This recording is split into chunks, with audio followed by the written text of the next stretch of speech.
Erich von Manstein was promoted to Field Marshal in July of 1942, days after Sevastopol fell. The baton itself, individually made, would not reach his hands for months, and by the time it did, the force that earned it no longer existed. Nobody destroyed it. More than 90,000 prisoners had walked out of the fortress at the end of an 8-month campaign, and within weeks the army that took them had been divided among 3 separate commands, its siege artillery loaded onto trains heading north, its headquarters given a new operation at the far end of the Eastern Front. Every one of those orders was signed by somebody with a good reason. When the summer offensive turned into a street fight on the Volga that autumn, Germany went into it without a single element of the combination that had just proven it could take a fortified city apart. The German army knew what it had done at Sevastopol. Hitler instituted a campaign shield for the Crimea that same month, bronze, worn on the sleeve, for qualifying veterans of the fighting. Manstein gave the campaign a long chapter of his memoirs, and he had earned the space. The fortress held roughly 106,000 Soviet troops in its line formations, inside a military establishment nearly twice that size, dug into limestone, layered in concrete, and backed by the Maxim Gorky batteries, naval guns in reinforced emplacements built to fight battleships and now turned inland onto approaching infantry. Manstein took the place in under a month with an army that had no panzer divisions at all, alongside the Romanian Mountain Corps under Gheorghe Avramescu, whose troops absorbed 8,454 casualties in the final assault, close to a quarter of the Axis total. Everything that went wrong afterward gets filed under one explanation, and it is the explanation the German generals supplied once the war was over and they were writing books. Hitler interfered. He moved the army north, chasing a prize that did not matter, and threw away a masterpiece. Before the assault opened, the divisions of that army were already running on the divisional strength returns at between 35 and 75% of establishment. The 170th had dissolved an entire infantry regiment to bring its remaining 2 up to something like fighting weight. The formation, about to be called the finest instrument in the Wehrmacht, went into its greatest victory already being eaten. The 11th Army was not built for this. It was an ordinary field army that had been fighting in the Crimea since the previous autumn, and a winter and a spring of positional warfare against a fortress had taught its infantry and its engineers a craft the rest of the German army never practiced. For the final assault, it was handed everything Germany could spare, roughly 65 tracked assault guns, armoured vehicles without turrets, built to drive up to a bunker and fire into it at close range, along with assault engineer detachments, the Romanian mountain divisions, and Wolfram von Richthofen's 8th Air Corps overhead. Behind all of it stood a siege park assembled from army-level and higher assets, including an 80-centimetre railway gun that needed double track simply to traverse, 1,500 men to serve it, and a general officer to command a single weapon. None of that belonged to the 11th Army. The guns were higher echelon assets on loan, the aircraft belonged to the Luftwaffe, and the mountain troops belonged to Romania. What Germany had in the Crimea in June of 1942 was a combination, and combinations do not appear on an order of battle, which can only list things with names. Roughly 600 guns opened on the 2nd of June and fired for 5 days before the infantry moved on the 7th. By the time the fortress fell, the 11th Army had put 46,750 tons of artillery ammunition into it, and Richthofen's aircraft had added better than 20,000 tons of bombs in June alone. And they were not attacking concrete that sat still. The Black Sea Fleet was still running men, ammunition, and food into the harbour under fire. Every position the Germans destroyed bought the defenders time for another ship, until the shipping stopped getting through.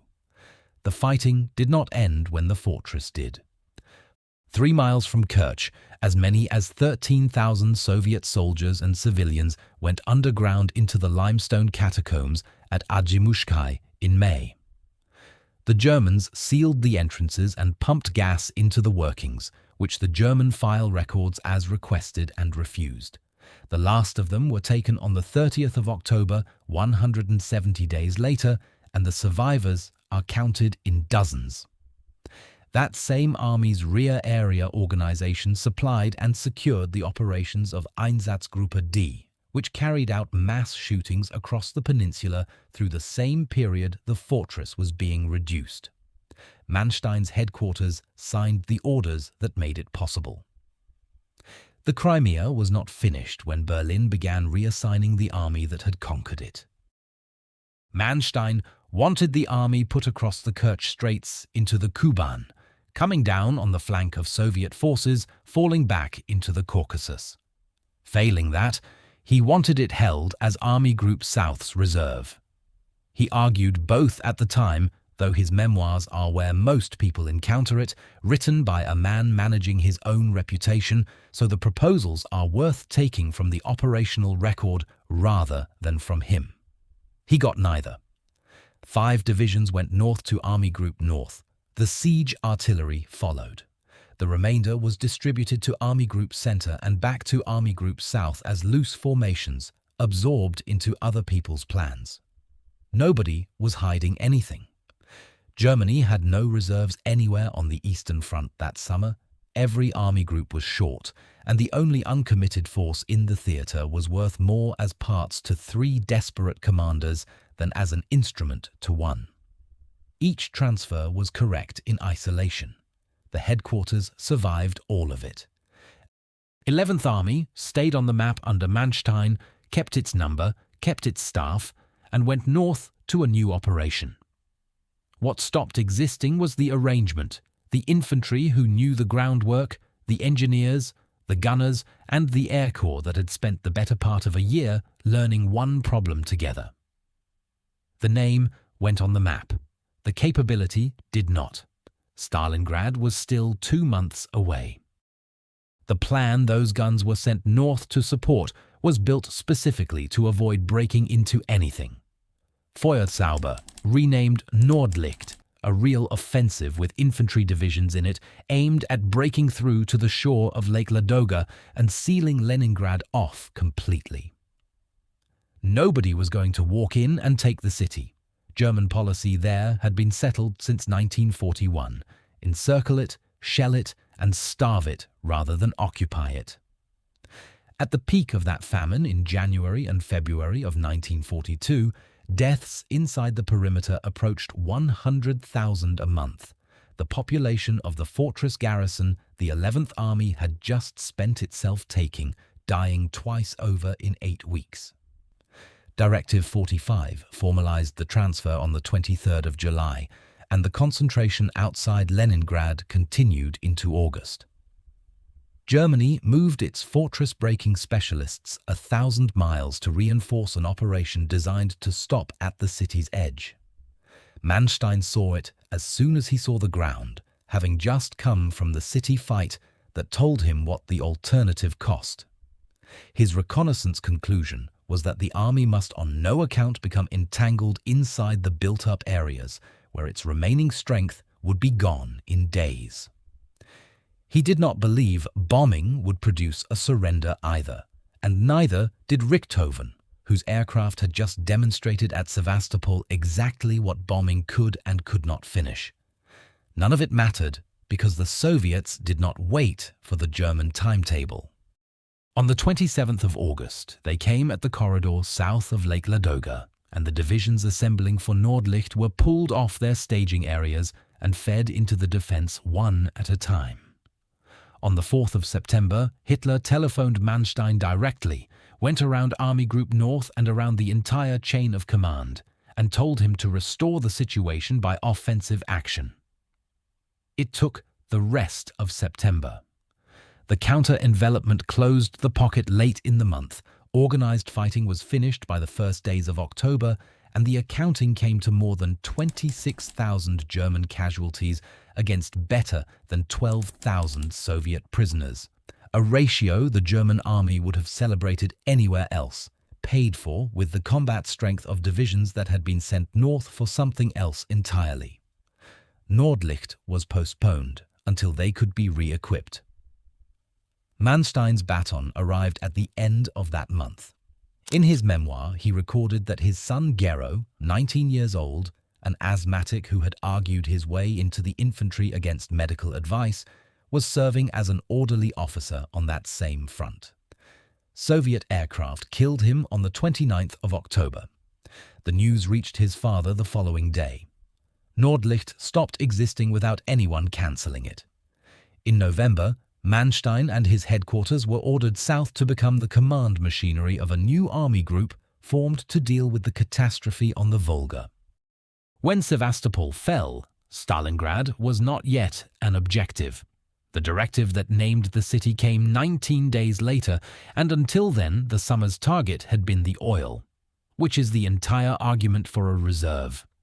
Nobody in early July needed to predict a street fight on the Volga. They needed one uncommitted force in hand for whatever the campaign turned into, and there was none, because the only candidate had already been handed out.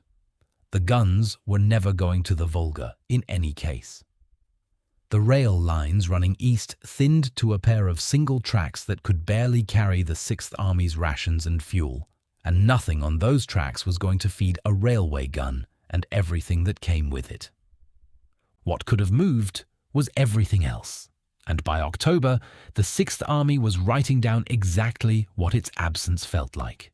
Its own war diary recorded that infantry combat strength had fallen so low that the city could only be taken block by block after regrouping what was left, that the process could drag on indefinitely, and that the men could not be found by scraping out the rear services. Germany had assault engineers in Stalingrad. What it had run out of was infantry who had done this before. Even so, this was never Sevastopol moved to a river. Stalingrad sat inside a front, hundreds of miles deep, still supplied across the Volga, with the Axis flanks held by Romanian, Italian, and Hungarian armies, and the offensive that finally trapped the Sixth Army came through those flanks rather than through the ruins. Siege experience could not have made that geometry disappear. What it might have changed is the clock.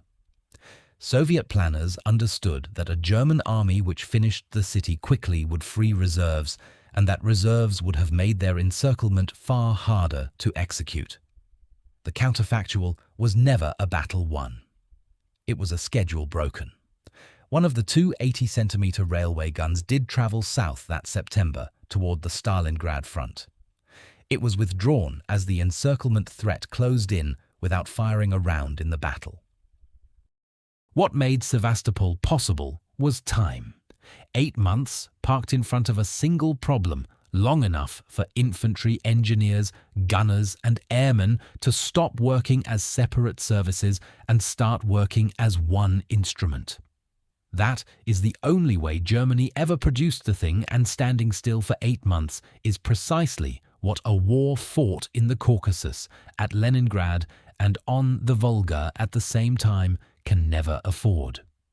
Take the strongest case against all of this.